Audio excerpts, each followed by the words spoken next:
Alright, ladies and gentlemen, the United Nations finally calls it what it is.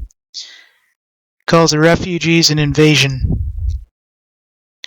Now, whether or not you believe it's an invasion is up to the facts. I mean, this is the same thing that happened to Rome before Rome was taken over by immigrants, which basically tore it apart, tore it into 5,000 different cultures, this and that, and basically that's what led to all the parts of Rome basically collapsing.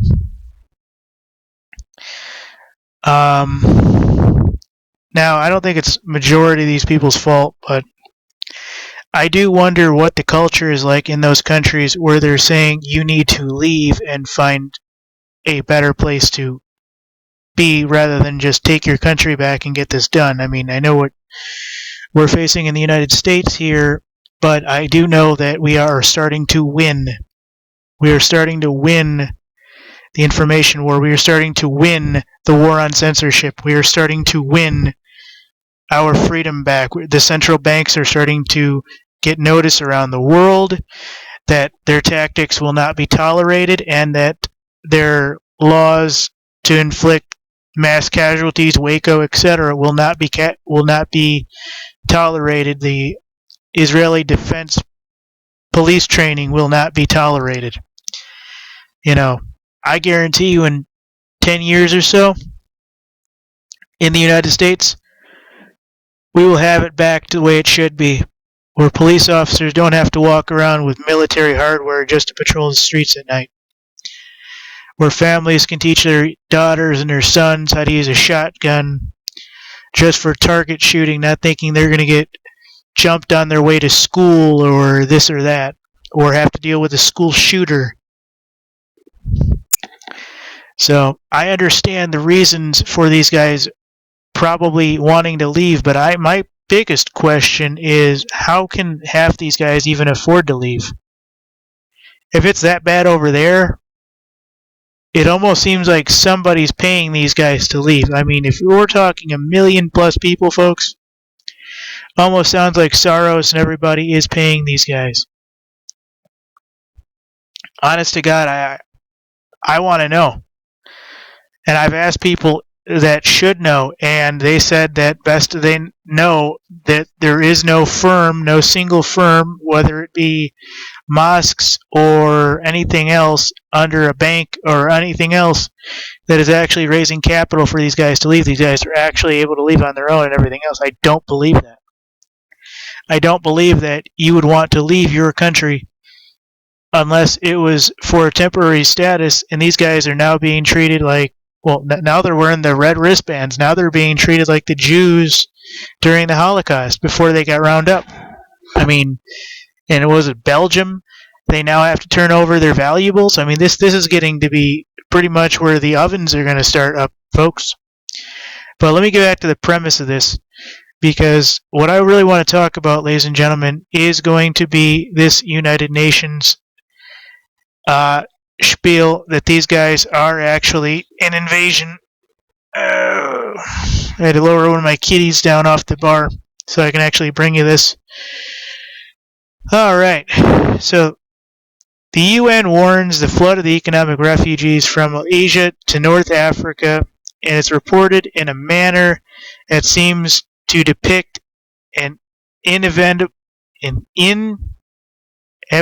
event, something that is beyond the control of anyone, quote unquote. It's like a huge wave on steroids hitting the earth with a volcanic eruption. It is an invasion.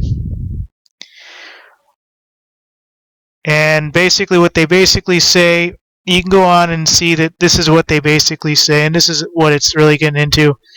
I mean, invasion isn't even a bad word. It's meant to be one that generally is one thing or another.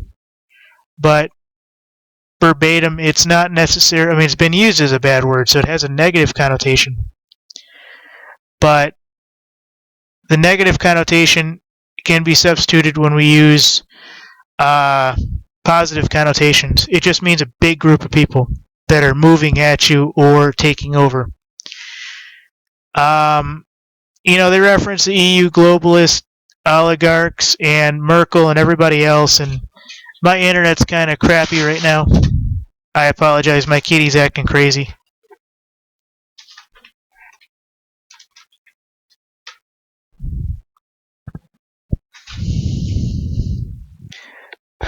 So you'll have reference to the page here and everything. But they basically say due to the unenforced borders and everything else, this is becoming a land invasion, the part of which many nations are now involved in, from the ports, to the borders. Basically, this is an invasion. This is a controlled invasion. And right now my internet's really bad, so I don't want to be showing you this as much as possible. So let me just... Oop, 1 second. Come on, get back. There we go. Hang on, let the letters come back up. There we go.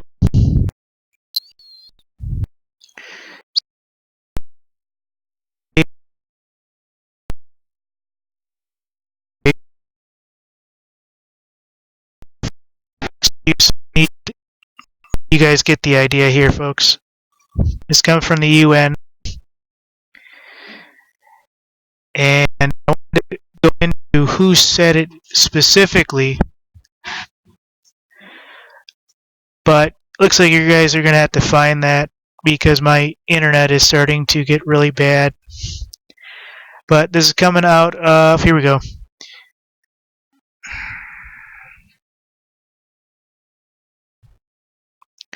This is coming out of... let me try to find it here. I just saw the UN. Nope. Okay. So they're not naming any names here in terms of who is actually saying this, but I'm sure if you look hard enough in some of these sources, you can find out somebody involving the UN, whether it be the actual Secretary General or one of the refugee settlement persons involving the UN who actually said this. Thank you.